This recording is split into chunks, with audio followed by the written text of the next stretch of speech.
안녕하세요. 별꽃 낭독입니다. 한국의 신비로운 이야기와 심리 추리, 초자연의 세계로 여러분을 초대합니다. 별빛 아래 숨겨진 비밀을 함께 풀어볼까요? 지금 시작합니다. 한라산 중턱, 성공한 부동산 개발업자 김민석은 자신의 야심작인 고급 리조트 건설 현장을 바라보며 만족스러운 미소를 짓고 있었습니다. 그의 눈에는 푸른 숲이 아닌 황금빛 미래만이 보였죠. 하지만 그날 밤부터 아무도 그 정체를 알 수 없는 기이한 울음소리가 산 전체를 뒤흔들기 시작합니다. 그것은 단순한 자연의 소리가 아니었습니다. 한라산 중턱, 해발 700m 고지에 세워진 임시 컨테이너 사무실 안에 성공한 부동산 개발업자 김민석은 최고급 이탈리아산 가죽 의자에 몸을 깊숙이 묻은 채 통창 너머로 펼쳐진 자신의 왕국을 내려다보고 있었다. 그의 발 아래에서는 거대한 포클레인과 덤프트럭들이 마치 장난감처럼 분주하게 움직이며 땅을 파헤치고 나무를 쓰러뜨리고 있었다. 몇 달 전까지만 해도 수백 년 된 나무들이 빽빽하게 들어찬 원시림이었던 그곳은 이제 민낯을 드러낸 황토색 대지로 변해 있었다. 그 모습은 마치 거인의 피부가 한꺼풀 벗겨져 속살이 드러난 것처럼 생경하고 거칠었다. 하지만 민석의 입가에는 만족스러운 미소가 번져 있었다. 그의 눈에는 파헤쳐진 흙이나 잘려나간 나무 밑동 따위는 보이지 않았다. 대신 그 자리에는 3년 뒤 들어서게 될 대한민국 최고의 VVIP 리조트, 하늘의 정원이 웅장한 모습을 드러내고 있었다. 스파와 골프 코스, 그리고 객실마다 한라산의 사계를 감상할 수 있는 프라이빗 풀까지 갖춘 지상낙원. 그의 평생의 야심작이자 흙수저 출신인 자신의 성공 신화의 활용점정을 찍을 프로젝트였다. 그는 이곳을 단순한 휴양지가 아닌 부와 성공의 상징으로 만들고 싶었다. 그때 책상 위에 스마트폰이 요란하게 울렸다. 화면에 뜬 이름은 이번 프로젝트의 가장 큰 투자자 중 한 명인 박 회장이었다. 민석은 헛기침 한 번으로 목소리를 가다듬고 세상에서 가장 자신감 넘치는 목소리로 전화를 받았다. 그의 목소리는 언제나 계산된 부드러움과 흔들리지 않는 확신을 담고 있었다. 그것이 바로 그가 수많은 경쟁을 뚫고 지금의 자리에 오를 수 있었던 가장 큰 무기였다. 이 회장님. 김민석입니다. 아이고, 별말씀을요. 다 회장님께서 저를 믿고 맡겨주신 덕분입니다. 그는 잠시 박 회장의 말을 듣는 척 고개를 끄덕였다. 아마도 최근 지역 신문에 작게 실렸던 환경단체나 일부 마을 주민들의 반대 기사에 대해 우려하는 모양이었다. 민석은 부드럽게 웃으며 마치 어린아이를 달래듯 차분한 목소리로 상대방을 안심시켰다. 걱정 마십시오. 그 부분은 제가 완벽하게 처리했습니다. 일부 반대가 있긴 했지만 아시다시피 세상 모든 일에 반대하는 사람들은 있기 마련 아니겠습니까? 지역 발전이라는 것을 수 없는 대의 명분 앞에서 곧 잠잠해질 겁니다. 모든 행정 절차와 허가 문제는 이미 제 손안에 있습니다. 회장님께서는 그저 3년 뒤 이 한라산 최고의 명당에 들어설 대한민국 최고의 리조트에서 첫 티샷을 날릴 생각만 하시면 됩니다. 그의 목소리에는 한치의 의심도 없는 확신이 가득했다. 전화기 너머의 박 회장도 그의 자신감에 만족한 듯 허허 웃으며 전화를 끊었다. 민석은 흡족한 표정으로 다시 창밖을 내다보았다. 저 아래에서 아웅다웅하는 작은 목소리들은 거대한 개발의 물결 앞에서 곧 사라질 미약한 포말에 불과했다. 그는 언제나 그래왔듯 돈과 권력으로 모든 것을 해결할 수 있다고 믿었다. 그의 자신감이 정점에 달했을 때 스마트폰이 다시 한번 울렸다. 이번에는 발신자 이름이 조카 소연으로 찍혀 있었다. 민석의 미간이 살짝 찌푸려졌다. 하나뿐인 조카였지만 이 프로젝트를 시작한 이후로 가장 성가신 존재이기도 했다. 돌아가신 형님을 생각해서라도 잘해주고 싶었지만 소연은 사사건건 이 개발에 대해 반대의 목소리를 냈다. 그는 잠시 망설이다 마지못해 전화를 받았다. 그래, 소연이냐? 무슨 일이냐? 삼촌 바쁘다. 삼촌, 지금 공사 현장이세요? 전화기 너머로 들려오는 조카의 목소리는 젊고 맑았지만 어딘지 모르게 그늘이 져 있었다. 그 목소리를 듣는 순간 민석은 소연의 얼굴 위에 돌아가신 아버지의 완고한 얼굴이 겹쳐 보이는 듯한 착각에 빠졌다. 그래. 왜? 삼촌, 정말 이대로 계속하실 거예요? 제가 지난번에도 말씀드렸잖아요.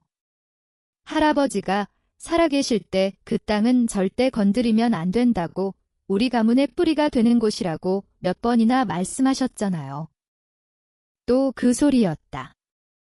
민석은 자신도 모르게 혀를 찼다.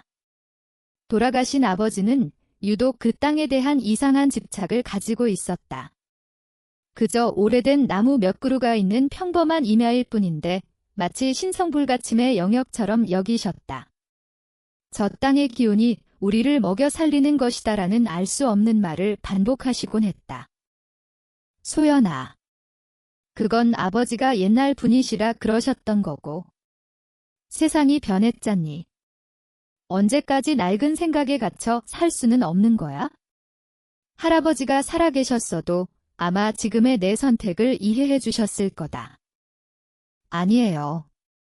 할아버지는 그러실 분이 아니에요. 마을 어르신들도 모두 걱정하세요. 그곳은 예로부터 산신이 머무는 곳이라 함부로 손대면 큰 화를 입는다고.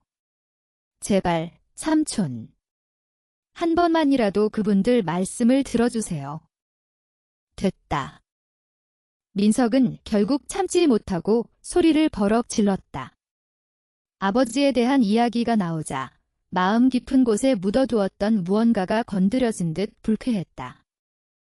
어린애가 뭘 안다고 자꾸 끼어들어. 너는 학교 공부나 열심히 해. 어른들 일은 삼촌이 알아서 할 테니까. 그리고 다시는 이 일로 전화하지 마라.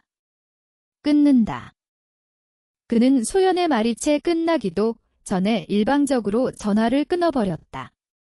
가슴속에서 짜증이 치밀어 올랐다.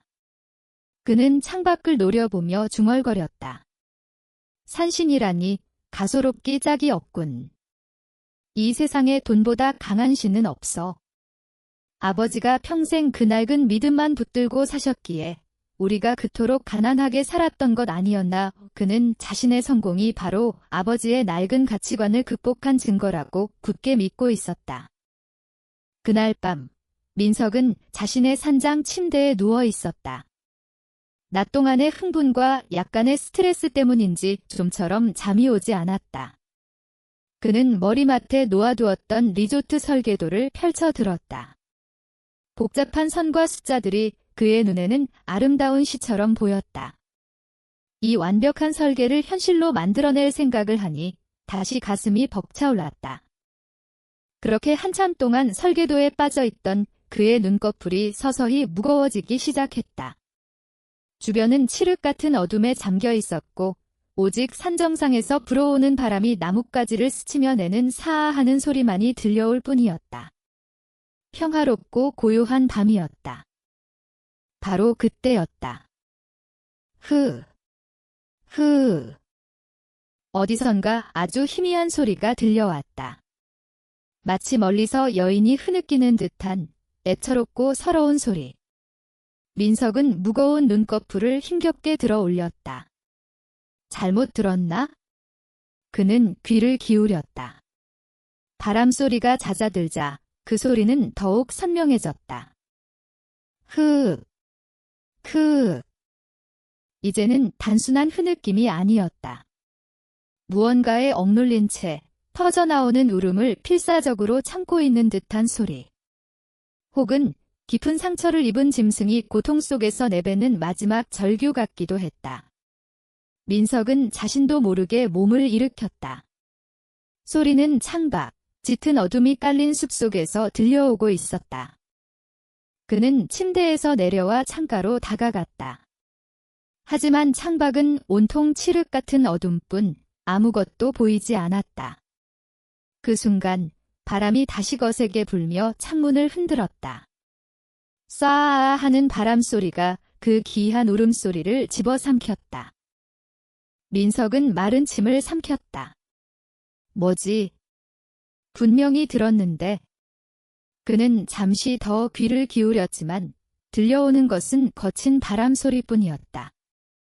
그는 피식, 헛웃음을 터뜨렸다. 피곤하긴 피곤한 모양이군. 별소리를 다 듣고 그는 바람이 바위 틈이나 혹은 비어있는 나무 구멍을 지나며 내는 소리일 거라고 대수롭지 않게 결론 내렸다. 낮에 있었던 조카와의 통화 때문에 괜히 신경이 예민해진 탓이라고 생각했다. 그는 다시 침대로 돌아와 이불을 목까지 끌어당겼다. 피로가 몰려왔다. 기이한 소리는 곧 그의 의식 저편으로 사라졌고 그는 깊은 잠에 빠져들었다. 하지만 그것은 거대한 산이 그에게 보내는 첫 번째 경고이자 곧 시작될 끔찍한 비극의 서막이었음을 그때 그는 전혀 알지 못했다. 그의 탐욕이 깨운 것은 단순한 미신이 아니라 그가 감히 상상할 수도 없는 거대한 존재의 슬픔이었기 때문이다. 다음 날 아침, 민석은 찌뿌둥한 몸을 일으켰다. 밤새 뒤척인 탓인지 목덜미가 뻐근했다. 간밤에 들었던 기이한 소리는 그저 피곤함이 만들어낸 하룻밤의 해프닝으로 치부하기로 했다. 그는 애써 상쾌한 척 휘파람을 불며 샤워를 하고 말끔하게 수트를 차려입었다. 창밖으로 비치는 아침 햇살은 눈부셨고 멀리서 들려오는 공사장의 소음은 오히려 활기찬 교향곡처럼 들렸다. 그래, 모든 것은 정상이다. 어젯밤의 일은 그저 꿈이었을 뿐이다. 하지만 그의 이런 자기 최면은 공사 현장에 도착하자마자 산산조각 나기 시작했다. 평소 같았으면 우렁찬 구령과 함께 아침 체조를 하고 있어야 할 인부들이 삼삼오오 모여 심각한 표정으로 웅성거리고 있었기 때문이다. 현장 소장이 굳은 얼굴로 그에게 다가와 보고했다. 사장님, 큰일입니다. 인부들 절반이 어젯밤에 잠을 한숨도 못 잤다고 난리입니다. 잠을 못 자다니? 그게 무슨 소리야? 민석의 미간이 좁혀졌다. 소장이 주저하며 입을 열었다. 밤새 이상한 소리가 들렸다고 합니다. 여자 우는 소리 같기도 하고 짐승이 우는 소리 같기도 하고. 그 말을 듣는 순간 민석의 심장이 쿵 내려앉았다. 그가 들었던 바로 그 소리였다. 하지만 그는 애써 태어난 척 표정을 갈무리했다. 김 소장, 당신까지 왜 이래? 산속에서 바람 불면 별이별 소리가 다 나는 법이야? 그걸 가지고 다들 겁을 먹고 일을 안 하겠다는 거야, 지금? 아니, 그게 그냥 소리가 아니었다고 합니다. 바로 귓가에서 들리는 것처럼 생생했다고들 합니다. 특히 저쪽 가장 큰 농나무 근처에서 묵었던 인부들이 더 심하게 들었다고. 한쪽 구석에서 쉬고 있던 나이든 인부 한 명이 그의 말에 끼어들었다. 그는 겁에 질린 얼굴로 말했다. 사장님은 모르실 겁니다. 그건 그냥 소리가 아니었어요. 꼭꼭꼭 누가 산채로 땅에 묻혀서 흙 속에서 살려달라고 우는 소리 같았다니까요. 한이 서려도 보통 서린 게 아니었어. 인부의 말에 주변에 있던 다른 인부들도 고개를 끄덕이며 동조했다. 분위기는 걷잡을 수 없이 어수선해졌다. 민석은 이 모든 상황이 못마땅했다. 그는 이성적인 사람이었다. 과학적으로 설명되지 않는 것은 믿지 않았다. 이건 분명 누군가, 아마도 개발에 반대하는 마을 사람들이나 환경단체가 꾸민 짓일지도 모른다고 생각했다. 다들 쓸데없는 소리 집어치우고 일이나 제대로 해. 민석은 버럭 소리를 질렀다. 그의 권위적인 목소리에 인부들은 마지못해 흩어져 각자의 자리로 돌아갔지만 그들의 얼굴에 떠오른 불안과 공포의 그림자는 쉬이 가시지 않았다. 민석은 자신의 컨테이너 사무실로 돌아와 찬물을 들이켰다. 그는 스스로를 납득시키기 위해 애썼다. 그래, 이건 심리적인 요인이야. 낡은 미신을 믿는 사람들이 집단으로 환청을 들은 것뿐이야. 혹은 바람이 저 산의 특정 바위 틈을 지나면서 나는 소리일 수도 있지? 세상에는 과학적으로 설명 가능한 기이한 자연 현상들이 얼마든지 있어. 그는 그렇게 자신의 이성으로 눈앞의 비이성적인 현상을 억누르려 했다. 하지만 그의 마음 한구석에서는 어젯밤 자신이 직접 들었던 그 생생한 소리의 기억이 끈질기게 고개를 들고 있었다. 그날 밤, 민석은 일부러 술을 몇 잔 마시고 잠자리에 들었다. 약간의 알코올 기운이 쓸데없는 생각들을 잠재워주길 바랐다. 창문도 단단히 걸어 잠갔다. 그는 푹신한 침대에 누워 억지로 잠을 청했다. 얼마나 지났을까? 몽롱한 어둠 속에서 그 소리가 다시 찾아왔다. 살려. 줘. 이번에는 어젯밤보다 훨씬 더 크고 선명했다. 마치 누군가 그의 침대 머리맡에 바싹 다가와 그의 귓속에 대고 직접 속삭이는 것 같았다. 흐느낌 사이사이에는 이제 분명한 단어들이 섞여 있었다. 살려줘. 아파. 너무 아파. 민석은 번쩍 눈을 떴다. 술기운이 순식간에 날아갔다. 온몸에 털이 곤두서는 듯한 공포가 등골을 타고 오싹하게 흘렀다. 이건 환청이 아니다. 바람소리는 더더욱 아니다. 이것은 분명한 목소리였다. 그는 숨을 죽이고 귀를 기울였다. 소리는 끊어질 듯 이어지며 집요하게 그의 고막을 파고들었다. 그는 자신도 모르게 이불을 머리끝까지 뒤집었었다. 심장이 미친 듯이 방망이질 쳤다. 성공을 향해 달려오며 그 어떤 위협 앞에서도 눈 하나 깜짝하지 않았던 그였다. 하지만 지금 그가 느끼는 공포는 차원이 달랐다. 그것은 실체도 이유도 알 수 없는 원초적인 공포였다. 마치 거대한 어둠이 자신을 통째로 집어삼키려는 듯한 느낌. 그는 밤새 한숨도 자지 못했다. 동이 트고 나서야 지긋지긋한 울음소리는 서서히 잦아들었다. 창밖으로 희미한 여명이 밝아올 때 그는 퀭한 눈으로 침대에서 일어섰다. 거울에 비친 자신의 모습은 하룻밤 사이에 10년은 늙어버린 듯 초췌했다. 그의 마음속에서 이성과 비이성의 경계가 서서히 무너져 내리고 있었다. 이제 그는 더 이상 이 현상을 무시할 수 없다는 것을 깨달았다. 무언가 단단히 잘못되어 가고 있었다. 이 산은 그가 생각했던 것처럼 순순히 자신의 것을 내어줄 생각이 없는지도 모른다. 밤새 정체불명의 울음소리에 시달린 민석의 아침은 지옥과도 같았다. 잠을 설친 탓에 머리는 깨질 듯 아팠고 퀭한 눈에는 핏발이 서 있었다. 하지만 그는 약한 모습을 보일 수 없었다. 수십 명의 인부들과 투자자들이 자신만 바라보고 있었다. 그는 억지로 정신을 다잡고 현장으로 나갔다. 그를 기다리고 있는 것은 더욱 기이하고 불길한 사건들의 연속이었다. 사장님, 이리 좀 와보십시오. 현장 소장이 사색이 된 얼굴로 그를 다급하게 불렀다. 그가 가리키는 곳은 인부들의 식수로 사용되던 작은 산골 샘이었다. 불과 어제까지만 해도 수정처럼 맑은 물이 솟아나던 그곳은 하룻밤 사이에 핏물처럼 붉게 변해 있었다. 샘물에서는 비릿한 냄새까지 풍겼다. 인부들은 그 모습을 보고 경악하며 뒷걸음질 쳤다. 이게 대체 무슨 일이야? 민석은 자신의 눈을 의심했다.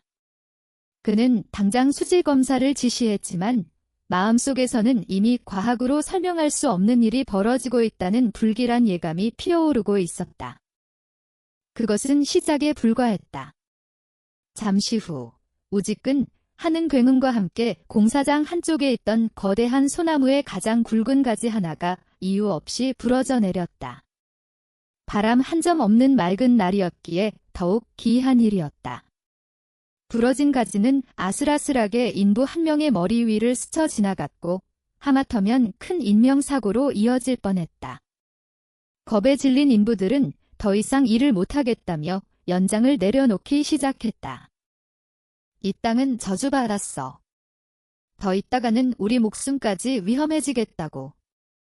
분위기는 걷잡을 수 없이 험악해졌다. 민석이 그들을 다그치며 어떻게든 상황을 수습하려 애쓰고 있을 때 그의 등 뒤에서 익숙한 목소리가 들려왔다. 삼촌. 고개를 돌리자 조카 소연이 굳은 표정으로 서 있었다. 그녀의 옆에는 지팡이에 몸을 의지한 마을 이장님이 함께였다. 소연은 붉게 변한 샘물과 부러진 나뭇가지를 번갈아 보며 애원하듯 말했다. 삼촌, 보세요. 제 말이 맞았잖아요. 산이 화가 났어요. 이건 분명한 경고라고요. 제발 이제 그만두세요. 마을 이장님 또한 한숨을 깊게 내쉬며 거들었다. 그는 민석의 아버지와도 막역한 사이였다. 민석이 자네 아버지가 살아있었다면 통곡을 할 일일세. 이 땅은 우리 마을의 숨통과도 같은 곳이야. 예로부터 우리 조상들은 산의 허락 없이는 나뭇가지 하나 함부로 꺾지 않았네. 산신께서 노하시면 가뭄이 들고 역병이 돈다는 것을 뼈저리게 겪어왔기 때문이야. 제발 부탁일세. 지금이라도 공사를 멈추고 산의 노여움을 풀어주시게. 노인의 주름진 얼굴에는 진심 어린 걱정과 간청이 가득했다. 하지만 연이은 기이한 현상과 인부들의 동요로 극도로 예민해져 있던 민석의 귀에는 그들의 말이 들리지 않았다. 오히려 자신의 일을 방해하려는 잔소리로만 들렸다. 이장님, 시대가 변했습니다. 언제까지 그런 낡은 미신에 얽매여 사실 겁니까? 그리고 소연이 누가 여기 함부로 들어오라고 했어. 이건 다 우연의 일치일 뿐이야. 그는 이 모든 것이 자신을 압박하기 위해 그들이 꾸민 연극일지도 모른다는 의심마저 들었다. 그는 이성적인 판단력을 거의 상실한 상태였다. 그는 보란듯이 인부들에게 소리쳤다. 다들 뭘 하고 있어? 오늘 안에 저기저 제일 큰 농나무 무조건 쓰러뜨린다. 저게 문제의 근원이야. 저것만 없애면 아무 일도 없을 테니 어서 장비 준비해. 그의 광기 어린 지시에 현장 소장과 인부들은 망설였지만 그의 기세에 눌려 마지 못해 움직이기 시작했다. 소연은 절망적인 표정으로 안 돼요. 삼촌, 이라고 외쳤지만 그의 결심을 막을 수는 없었다. 민석은 직접 거대한 포클레인 운전석에 올라탔다. 그는 이 모든 비이성적인 공포를 자신의 손으로 끝장내고 싶었다. 그래, 내가 직접 보여주겠어. 신 따위는 없다는 것을. 오직 인간의 의지만이 모든 것을 결정한다는 것을. 부르릉. 포클레인이 굉음을 내며 시동이 걸렸다. 그는 조종 레버를 움직여 수백 년의 세월을 간직한 거대한 농나무를 향해 육중한 굴착팔을 서서히 들어 올렸다. 날카로운 쇠붙이가 나무의 두꺼운 몸통을 향해 다가가는 순간 소연은 두 눈을 질끈 감았다. 바로 그때였다. 컥. 최고조에 달했던 포클레인의 엔진음이 갑자기 기침하는 듯한 소리를 내며 잦아들더니 이내 푸슉하는 김 빠지는 소리와 함께 완전히 시동이 꺼져버렸다. 계기판의 모든 불이 암전되었다. 뭐야? 왜 이래? 민석이 당황하며 몇 번이나 시동을 다시 걸려 했지만 거대한 쇠붙이는 마치 죽은 것처럼 아무런 미동도 하지 않았다. 그리고 그 순간 모든 사람들이 숨을 멈췄다. 쿠르르르르. 저 위쪽 가파른 산비탈에서 땅이 울리는 소리가 들려왔다. 모두의 시선이 소리가 나는 곳으로 향했다. 그곳에서는 집채만 한 거대한 바위 하나가 마치 살아있는 생물처럼 꿈틀거리더니 이내 무서운 속도로 산비탈을 따라 굴러내려오기 시작했다. 바위가 구르는 길목에는 나무들이 축풍낙엽처럼 부러져 나갔다. 그리고 그 바위가 향하는 곳은 바로 민석이 타고 있는 포클레인이었다. 피해. 누군가 비명을 질렀다. 민석은 얼어붙었다. 거대한 죽음의 그림자가 자신을 향해 돌진해오는 광경 앞에서 그의 몸은 말을 듣지 않았다. 그의 머릿속에 산신의 분노라는 그가 그토록 비웃었던 단어가 섬광처럼 스쳐 지나갔다. 그의 눈에 비친 것은 더 이상 단순한 바위가 아니었다. 그것은 자신을 향해 달려드는 이산의 거대한 분노 그 자체였다. 황! 거대한 바위는 민석이 타고 있던 포클레인을 불과 몇 미터 앞에 두고 마치 보이지 않는 벽에라도 부딪힌 듯 굉음과 함께 멈춰섰다. 흙먼지가 자욱하게 피어올라 시야를 가렸고 사람들의 겁에 질린 비명과 거친 숨소리가 그 공간을 채웠다. 민석은 죽음의 문턱에서 간신히 살아 돌아왔다. 그는 포클레인 운전석에 멍하니 앉아 조금만 더 굴러왔더라면 자신을 종잇장처럼 짓눌러버렸을 거대한 바위를 망연자실하게 바라보았다. 우연이라고 하기에는 너무나도 절묘한 타이밍이었다. 마치 누군가 여기까지라고 경고하며 일부러 멈춰 세운 것 같았다. 그날 밤, 민석은 자신의 산장으로 돌아왔지만 뜬 눈으로 밤을 지새웠다. 낮에 겪었던 충격적인 사건과 밤마다 들려오는 기이한 울음소리가 그의 이성을 송두리째 흔들어 놓았다. 술을 마셔도 잠은 오지 않았고 눈을 감으면 거대한 바위가 자신을 덮치는 환영이 보였다. 뜬 눈으로 밤을 새우다 새벽녘에 겨우 선잠이 들었을 때 그는 깊고 어두운 악몽에 빠져들었다. 꿈속에서 그는 안개 자욱한 숲길을 헤매고 있었다. 어디가 어디인지 분간할 수 없는 낯선 공간이었다. 한참을 헤매던 그의 앞에 익숙한 뒷모습이 나타났다. 10여 년 전 돌아가신 그의 아버지였다. 민석은 반가운 마음에 아버지라고 외치며 달려갔다. 하지만 그를 돌아본 아버지의 얼굴은 그가 기억하던 온화한 모습이 아니었다. 아버지의 얼굴은 깊은 슬픔과 분노로 일그러져 있었고 두 눈에서는 시뻘건 피눈물이 쉴 새 없이 흘러내리고 있었다. 아버지, 왜 오시는 거예요? 민석이 떨리는 목소리로 묻자 아버지는 그를 향해 손가락질하며 절규했다. 그 목소리는 마치 천둥처럼 그의 귓전을 때렸다. 이 어리석은 놈. 내가 감히 신성한 산의 심장을 찔렀구나. 약속을 어긴 자, 재앙을 피하지 못할 것이다. 당장 멈추지 않으면 너뿐만 아니라 우리 가문 전체가 산의 분노 아래 재가 되어 사라질 것이다. 아버지의 피눈물이 강물처럼 흘러넘쳐 그의 발밑까지 차올랐다. 민석은 공포에 질려 뒷걸음질 치다가 비명을 지르며 꿈에서 깨어났다. 온몸은 식은땀으로 흠뻑 젖어 있었고 심장은 금방이라도 터져나올 듯 격렬하게 뛰고 있었다. 그는 한동안 거친 숨을 몰아쉬며 어둠 속에서 허공을 응시했다. 약속을 어긴 자의 아버지의 목소리가 뇌리에서 떠나지 않았다.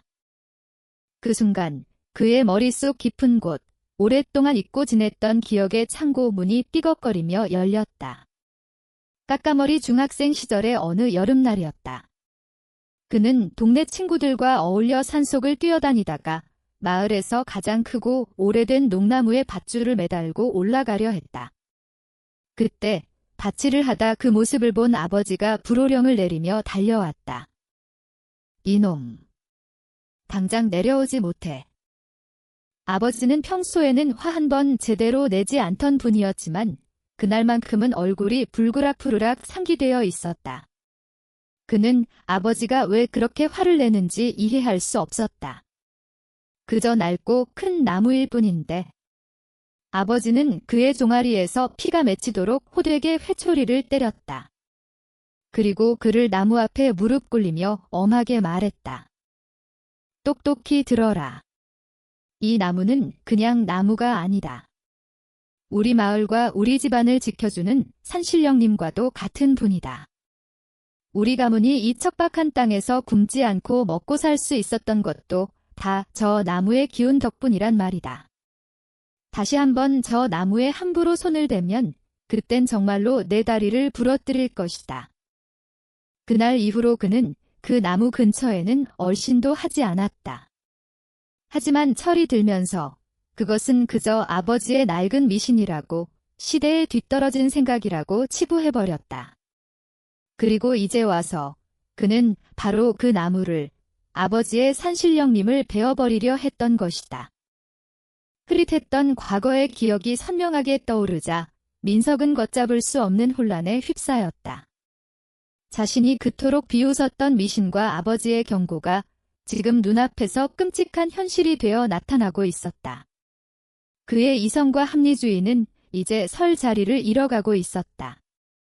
그는 지푸라기라도 잡는 심정으로 대학 시절부터 절친했던 민속학자 친구에게 전화를 걸었다. 이 기이한 현상에 대해 신락 같은 해답이라도 얻고 싶었다. 여보세요? 현우야, 나 민석이다. 오랜만에 연락에 반가워하던 친구는 민석이 털어놓는 이야기가 심각해지자 점차 목소리가 낮아졌다. 샘물이 붉게 변한 이야기, 나무가 부러지고 바위가 굴러떨어진 이야기, 그리고 밤마다 들려오는 정체불명의 울음소리까지. 모든 이야기를 들은 친구는 한동안 침묵했다. 그리고 이내 나직하고 의미심장한 목소리로 말했다. 민석아. 내가 비웃을지도 모르겠지만 산신은 단순히 전설 속에나 나오는 이야기가 아닐세. 그것은 그 땅이 수천 년간 쌓아온 기운, 에너지 그 자체를 의인화한 것이야. 옛사람들은 그것을 본능적으로 알고 경외하며 조화를 이루려 했지. 그런데 자네는 지금 그 땅의 심장을 파헤치고 있는 거야. 자네가 건드린 것이 그 기운의 핵, 즉 산의 영린, 역린을 건드린 게 틀림없어. 그 울음소리는 산이 느끼는 고통의 비명일 걸세. 친구의 말은 민석의 혼란스러운 마음에 기름을 부었다. 그는 전화를 끊고 멍하니 창밖을 바라보았다. 동이 트기 시작한 하늘 아래 거대한 산의 실루엣이 마치 잠에서 깨어나는 거인처럼 서서히 모습을 드러내고 있었다. 그리고 그는 처음으로 저 산이 살아있는 거대한 생명체처럼 느껴졌다. 자신을 차갑게, 그리고 분노에 찬 눈으로 내려다보고 있는 듯한 착각마저 들었다. 그의 등줄기를 타고 다시 한번 차가운 소름이 돋아났다. 민속학자 친구와의 통화는 민석의 혼란을 잠재우기는커녕 오히려 그의 마음속에 도사리고 있던 원초적인 공포에 불을 지폈다. 산의 비명, 산의 영린. 그가 평생 비웃어왔던 비과학적인 단어들이 이제는 거대한 바위처럼 그의 가슴을 짓누르고 있었다. 그는 밤새 뜬 눈으로 고민했다. 이 모든 것을 멈춰야 하는가? 아버지의 유언과도 같았던 경고, 친구의 진심 어린 조언, 그리고 무엇보다 이 산이 직접 보여준 섬뜩한 경고들을 받아들여야 하는가? 날이 밝자 그는 처음으로 현장 소장에게 전화를 걸어 오늘 하루 공사를 중단하라고 지시했다. 생각할 시간이 필요했다. 그는 텅 빈 컨테이너 사무실에 홀로 앉아 리조트 조감도와 마을 사람들이 제출한 개발 반대 탄원서를 번갈아 내려다보았다. 한쪽에는 그의 평생의 꿈과 야망, 그리고 막대한 부가 약속되어 있었고 다른 한쪽에는 이유를 알 수 없는 불길함과 아버지의 얼굴이 어른거리고 있었다.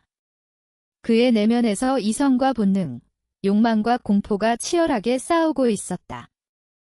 멈추자. 지금이라도 멈추는 게 맞아. 돈이 전부가 아니야? 무언가 잘못되어가고 있다는 이 느낌을 무시해선 안 돼.